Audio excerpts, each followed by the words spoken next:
to the Dermalorian podcast from the Dermatology Education Foundation. The Dermalorian podcast is made possible with support from Johnson & Johnson. As the number of NPs and PAs in dermatology continues to grow, so does the spectrum of opportunities for advancement and professional growth.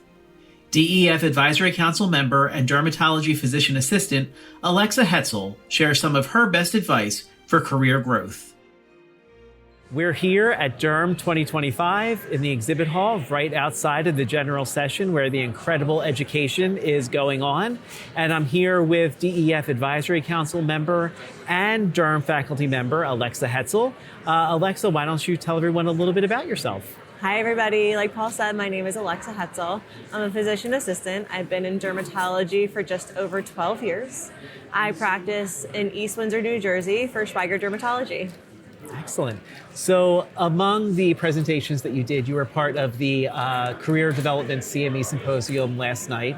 Talk to us a little bit about why you wanted to be a part of that program. Why is career development so important? Well, I found that even in my own career development, there were so many people that I met and I could rely on to help get me where I needed to get. And I didn't realize there were things I didn't know until all of a sudden I didn't know them.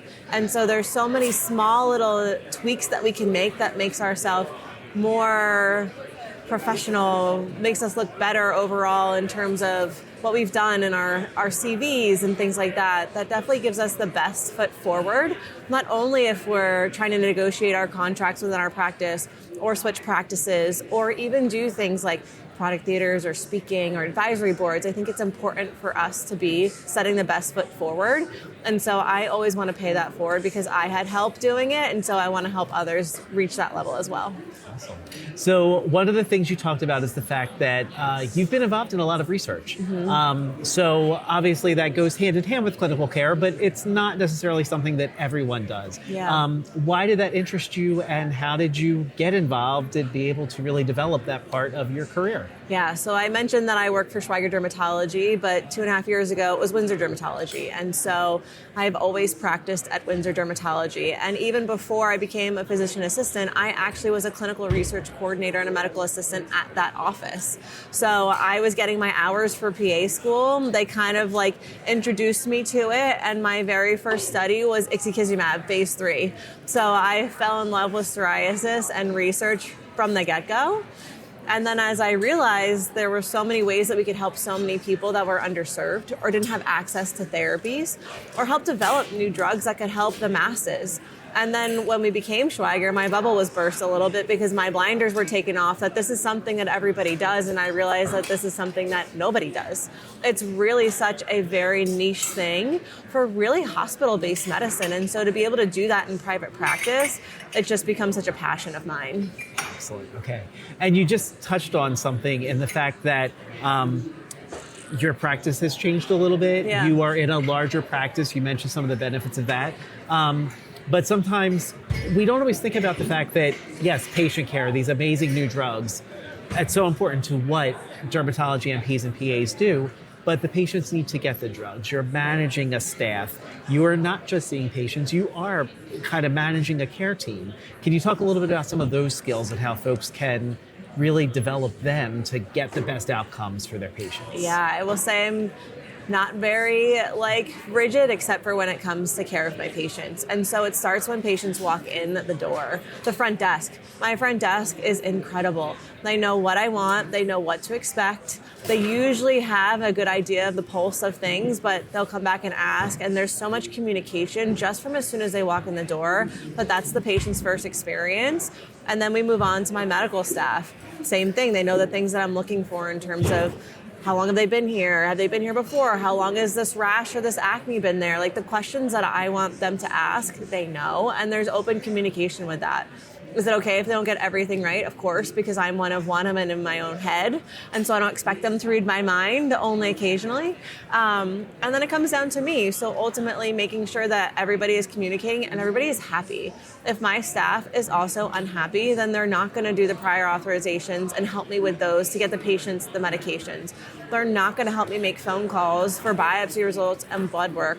They're not going to help me with all of those little extra things that we have to do to make this seem like a seamless experience. And so We're very much a family because we spend so much time together, but it is really important to make sure that you say what you want, but don't be mean about it. Because if you're mean about it, you're not going to get anywhere. All right. One of the topics that came up last night was the merit-based incentive payment systems, or MIPS. And you had, tying this back to staff, you talked about kind of a direct way that you kind of deal with MIPS in your practice. Can you tell us a little bit about that? Yeah, so I looked up the measures for MIPS this year because they do change occasionally, not much, but they do change. And so I wrote them out and I printed them out for everybody. They have a little square of what the MIPS measures we have to achieve if we can achieve them within each patient. And so they know what questions to ask, whether it's smoking cessation or if they are a current smoker, whether it's what's their itch score for a new rash that they're coming in, so we can document that and reevaluate it at their next visit. Or their psoriasis, if they are on a biologic, did they have their TB within the last 6 months? So there's a lot of questions that they're prepped to ask.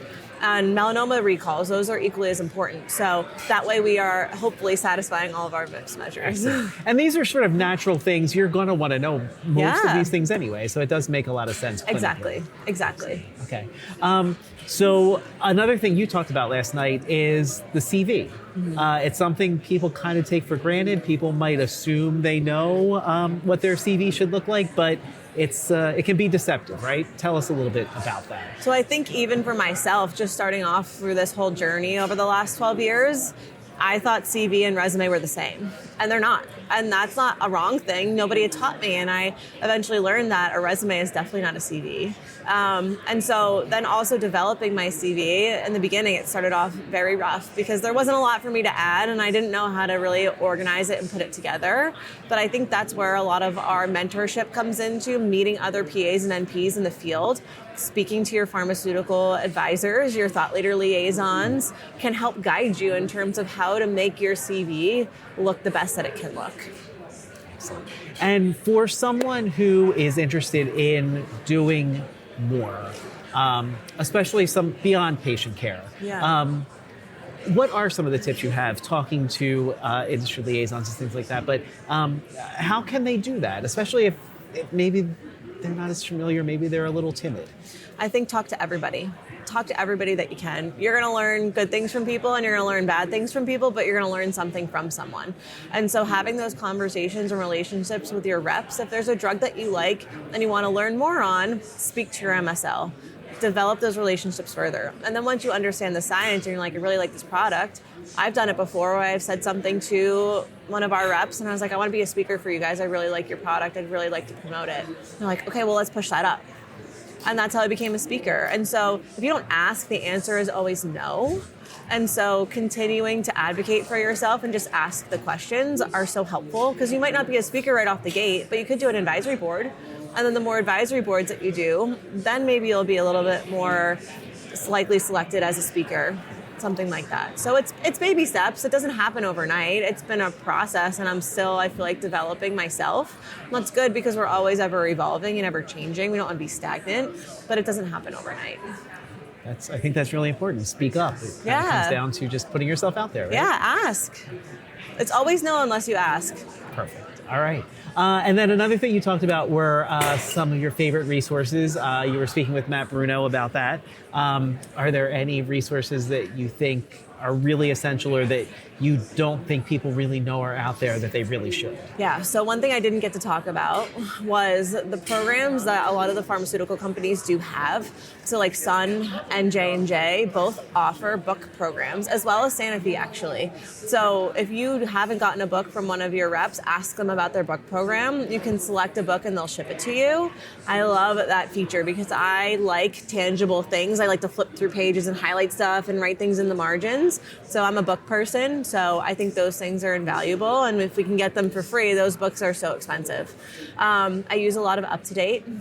I think that's a great resource that I've just become familiar with. I can track also CMEs when I use it. So that's also nice when I'm looking at my continuing education credits. And there's this new app that I found called Open Evidence, and it's a HIPAA compliant app, but when you're looking in things, it's not just AI, it's not Chat GPT where they're going to spit out whatever they think they want. It might not be accurate, but it actually is based on real life articles within JAD or different publications like that. So it'll spit out a real answer that is science-based.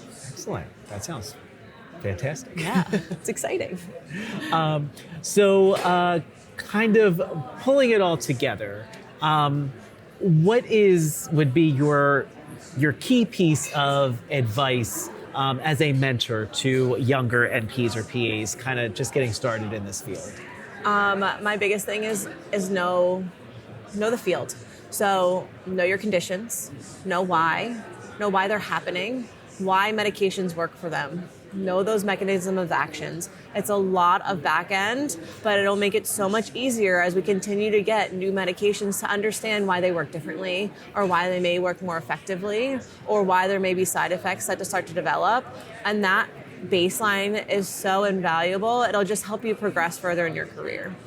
I would say talk to as many people as you can talk to. Learn from as many people as you can learn from. Like I mentioned, there's good and bad to learn from everybody. And you can take the bad stuff and you can not implement that. And you can learn to avoid those things. And you can take the good and you can emanate those things. So there is always something to learn from everybody. And then burst your bubble a little bit. Get outside of your comfort zone and talk to people and figure out what else is out there, because there are so many things that we can do as PAs and NPs in dermatology, and all you have to do is ask the questions. You're listening to the Dermalorian podcast from the Dermatology Education Foundation.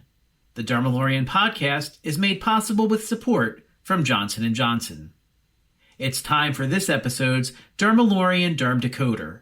Dermatology nurse practitioner Sandri Johnson provides a practical update on the pathogenesis of vitiligo with an emphasis on clinically relevant considerations. We know that vitiligo affects approximately 2% of the population, but that risk is much higher if you have a first-degree relative that also has vitiligo. 95% of the condition or the patients that present have it before the age of 40, and about 20 to 25% of those patients also progress to other autoimmune disease or disorders. So make sure that you're getting your history and asking these questions that are very important. Probably go ahead and draw some labs, especially when it comes to thyroid tests. And always look for alopecia. We know how devastating that is.